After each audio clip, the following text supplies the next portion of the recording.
Hello, everybody. This is Patrick Monaghan, your co-host. Welcome back to another episode of Foreign Football Forecast. If you haven't already, check us out on YouTube and on all our socials. You know who I'm with. Luis Lore. Luis, buddy, dímelo. What's up, bro? All right. Now, I really don't like to talk about Real Madrid because that's our team. Fortunately, Harris, not unfortunately. Fortunately, he's having a good time right now, but unfortunately, he's not here with us today. But, us being Madrid fans, we had to talk. We have to have the talk about our poor declining performance. Not poor declining, but ever since that win against Inter Milan, we haven't been able to seal 3 points. And we should really talk about that. Let's discuss this because it concerns me. There's been a few things I've noticed. Number one, we do got our buddy Harris. He's out there partying, chilling in Vegas. He's going to come back. He might buy the team, actually, if he comes back and makes enough. And anybody can do better. At this point, few things I noticed.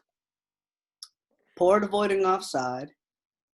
Can't stop opponents from creating chances. Opponents are running through. Villarreal ran through. They get the lead to, it's 80th minute, 70th minute type of game. I'm expecting them to go and blow a lead. This is not the Madrid I'm used to. It's not awful. Yeah. It's not like, they're not 10th place, but no shade. No shade in 10th. No shade. I mean, Barca just lost against Atletico, but Barca on the other hand, they're like perfect right now in Champions League. But the thing is about Madrid is, man, and taking a look at their script, and basically leading, what I'm about to talk about is about to lead to our second topic, but it's lack of a couple things. I'd probably say definitely at this point we're gonna need to buy a player. I don't think for the winter for the January window, but for the summer of 2021, definitely get Kylian Mbappe or Haaland, something. Either if we get both of them, that would be nice. And especially right now too, with Ramos might not, with a possibility of him exiting the club, maybe getting David Alaba would be a good option. It would suck for me because I love Ramos, but if he has to go, he has to go. One, he's getting old, but I just really feel like his form is like an Ibrahimovic or Ronaldo. It's just like age doesn't really mean anything. It's like they get better once they start getting older, I don't see any way though that they would ever get rid of Ramos as much as it would be. It'd be kind of like a Javi Alonso thing, where it'd be like he would choose to leave. But I agree with you. I think we've seen that there's a strong need for help in the back four. The defense it's not been truly, truly awful, but we've talked about him before. I'm not going to mention Ron, and I'm not going to mention some of the others, but it's just like they've done well with counterattack, and they've done well with like wing, and they've done well with creating chances and scoring for the most part, but the defense has been what's kind of kept them out of most matches, to me at least. That's what I've noticed, is it's like, okay, they get the lead, it's 2-0 or it's 2-1, but the defense can't sustain a lead. That's been the biggest problem. Yeah, no, definitely. It's just, Varane has been having a lot of slip-ups, in that one game where we lost 4-2, was it? Or was it just 4-2 against Valencia? Or was it 4-0? It was 4-2. 4-2. It's just they scored 4 straight. Yeah, but now heading into the other topic, definitely, man. Premier League, La Liga, and Serie A have new leaders. Well, I think right now Tottenham is leader right now in Premier League. So, not too surprising, but still surprising. Now La Liga has definitely switched up a lot this year. No, because La Liga is Sociedad's top of the table. Yeah. But I want to hear your thoughts on Atletico.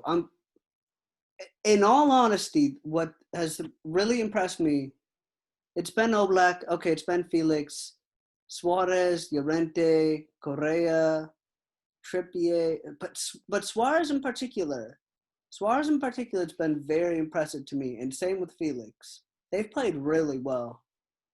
You know, man, they're just combining right there, and Suarez is a striker that Barca should have not let go.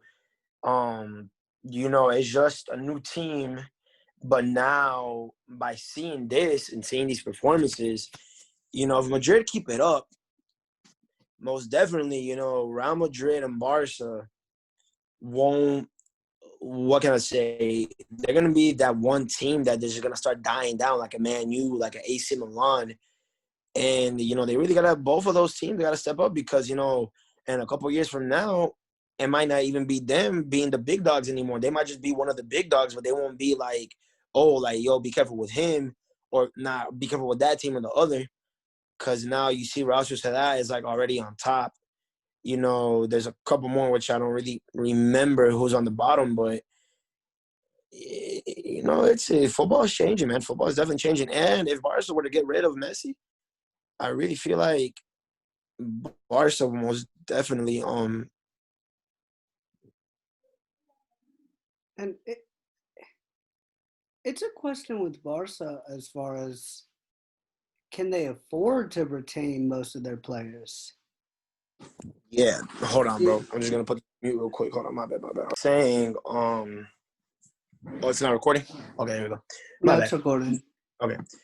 So as I was saying, man, it's just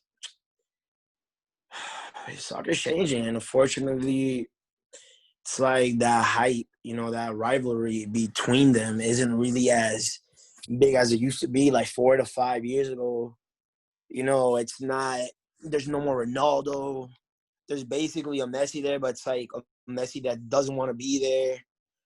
There's no more Bale. There's no more, Neymar. No more Suarez. It's just wow. Like, we at one point we probably thought, we're gonna have the MSN versus BBC for at least a whole decade or maybe more. But now, damn, Neymar left in 2017. Ronaldo left in 18. Suarez just left this year. Bale basically, was in like really bad terms with Zidane, and now it's just crazy. It is, but it's also kind of cyclical, right? It's like you see a Barca team from the past when they had, say, Zlatan or they had, Eto. Samuel Eto'o. I thought Eto was going to be there for like 15 years, 10 years, and he didn't. But it's refreshing in the sense, right? Like I'm looking at top of the table and I'm seeing Sociedad, they've got 20 points, or they have their top. Atletico's 20 points, and they've only played 8 matches. Barca's 13th, and Sociedad. This is the type of team that is really impressive to me. They got Mikel Merino, they got Nacho, Llorente, David Silva, Alexander Isak, who was with Dortmund. He had a lot of kind of potential, didn't really do anything there. Then they got Jose. I mean, they've been good. They've got a really good defense. I don't think they're going to be top of the table, but I view Sociedad as kind of that type of team as like, I'd almost call them like how Leicester is, in the sense that both of Yeah. those teams in recent seasons, at least for Leicester, Leicester's been a perennial contender, at least for Europa League. And both clubs have really improved and on kind of limited budgets, but they have a quality squad. I mean, I know Leicester just lost over the weekend to Liverpool, and Liverpool's been dropping players like flies. Yeah. Liverpool's got the worst injury bug I've seen in a minute. Yeah, bro. And it's crazy as hell, too. Like, shit, and they're still getting results, though. But I really feel like Liverpool might not.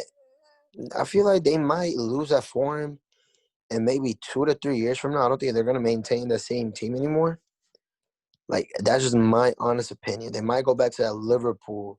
Like, remember, like, the 2014-15 season, right after they lost Suarez? They were, like, horrible as hell. I feel like that's what they might be. That's what they might get into. I think so. Well, I Mm-hmm. think that's a possibility, but like, it's tough for me to say, right? Because, all right, we're looking at it right now, right?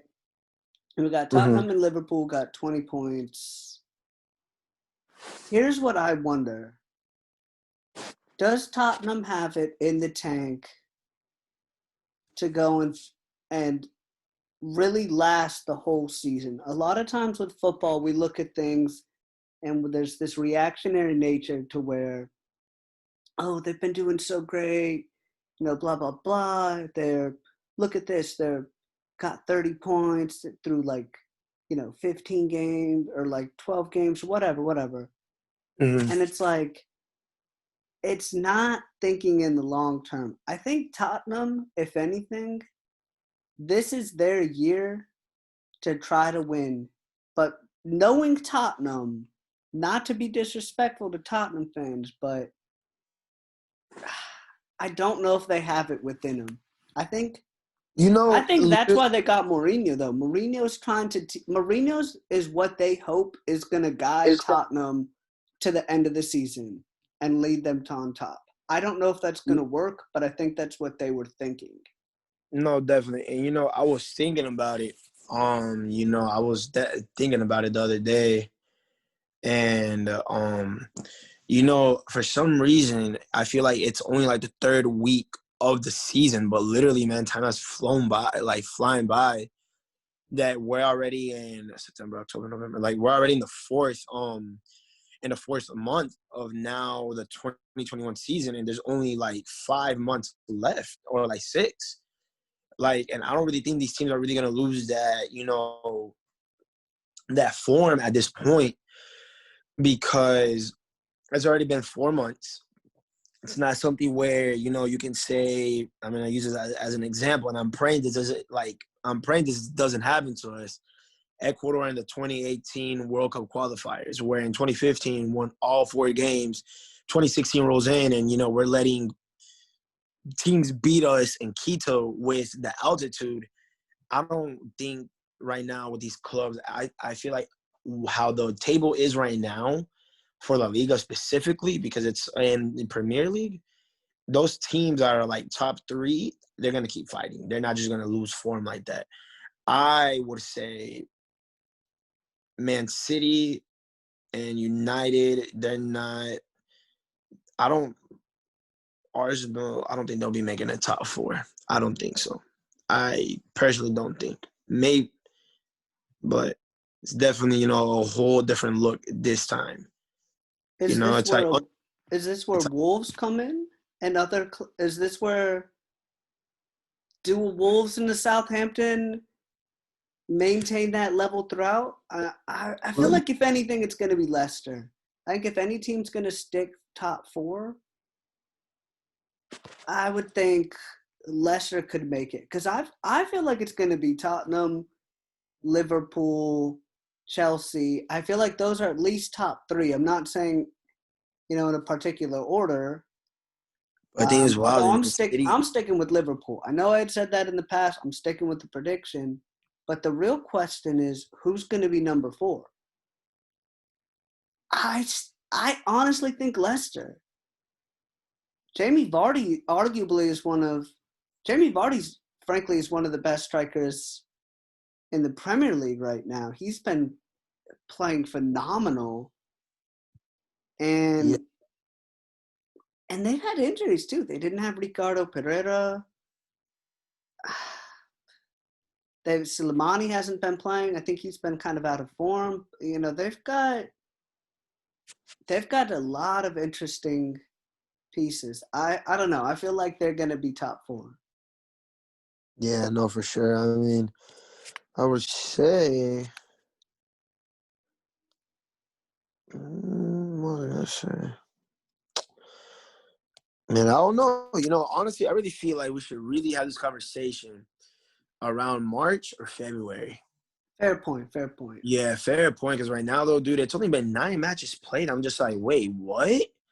Like, I could have sworn it's been like 12 matches played already. Like, it's only been 9. Well, it's only been 9 weeks that's passed by. Well, not just that, but I'm just like, I could have sworn there were many games played.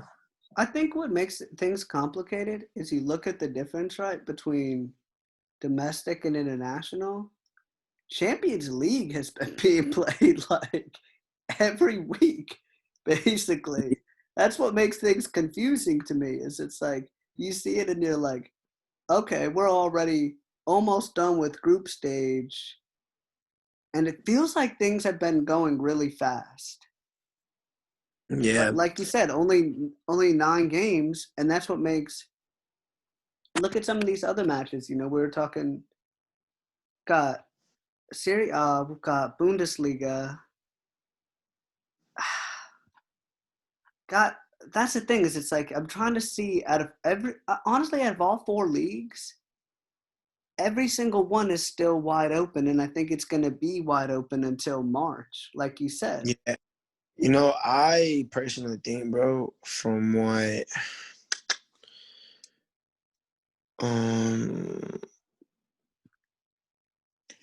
yeah, you know, we just gotta see. But now rolling into our 2 last points, let's talk about AC Milan's outstanding form. Do you think they will keep that form? I think yeah. They The already beat reason they beat one of the big dogs yesterday, right? they 3-1. beat Napoli, and it's Yeah. also what makes Serie A interesting is this. Right now, you got a lot of competition. You've got everyone from 1 to 8 is separated by only 6 points. And what makes Serie A interesting is Milan has played well against Napoli, and I'm wondering Juve, Roma, Sassuolo, you got Um Lazio. I think Milan's going to you win. do you think at To this answer the point, question, yes. no. You wouldn't consider Serie A or Farmers League at this point anymore, right? I never considered it really a farmers I never league. never really did either. You know, there were some. It went through ups and downs. It's just like it can't be. It's not always going to be number one. It's going to go through periods. That's what Milan is. The Milan represents, and same with Inter, even to an extent, is going through low periods and then coming back into success. Milan had a project and they stuck with that project. They got a really Yeah, talented squad. you know, and it'll be good to see another team apart from Juventus winning it. Um, or well, how FIFA says Piedmont Calcio, which I hate that damn name. That's Um, ridiculous. I would say, bro, that only thing I don't like about it is, you know, Zlatan winning the league, he gets cocky as hell, and I can't stand that man's ego. That's one thing. The guy is great, but I cannot stand the man's ego. Like, I'm just like, oh, dude, I can't stand you, but you're a really good ball player. Like, you're really good. Like, you ball, but He's you had a have an lot of ego. success though. I think that's the reason is I how do mean, but you domestic, dude, he never had Champions League. He never had a European Super Cup. He's never had anything with Sweden. Like, I just success domestically. Didn't even have success in winning a Premier League. All he did was win a League Cup. I don't know if it was a Carabao Cup against Southampton that one time in 2017 and the Europa League, and that was well, I mean, I think the best one he won in Europe, no, in England was the Community Shield. Yeah, it was Community Shield that he won. and that's top notch, got the community shield. But Yeah, but to answer you have a point though. I mean, he has that ego, but maybe that's beneficial for the other players, right? You know, if I'm Hakan or if I'm Kessie I mean, or yeah, you you got a know what I'm point. saying? Yeah, Maybe he's trying to go. Even though yeah, he is very arrogant. maybe that's the whole point is I'm arrogant, but I'm trying to teach you what it means to be at the top. Because if we're talking top domestic form, he's been phenomenal. Yeah, he has not achieved anything really with, say, Sweden. Now, people could make whatever we want, say whatever about Sweden. Okay, cool. But you would have expected a little bit more when you Yeah. have one of the most elite strikers in the world, somebody that's world class. But Yeah. it's just he is Yeah, a no, dickhead. I will say that though. I will. I have to agree. no I'm fact. sorry. Like, I'm just like, oh, dude, shut your ass up. But all right, well, I'm going through that now. Last topic of the night before, I got to start doing this one homework assignment. I'm telling you guys, stay in school and study. But to my advice out there, stepping out of soccer. If y'all do Forex and if that thing is actually really real and y'all actually make money from it and you actually make money through the phones, do that because I do college. Forex. It's okay. You do Forex? Yeah, I do Forex. All right, But I need to people do talk. the LM Academy. We'll talk about that Um, later.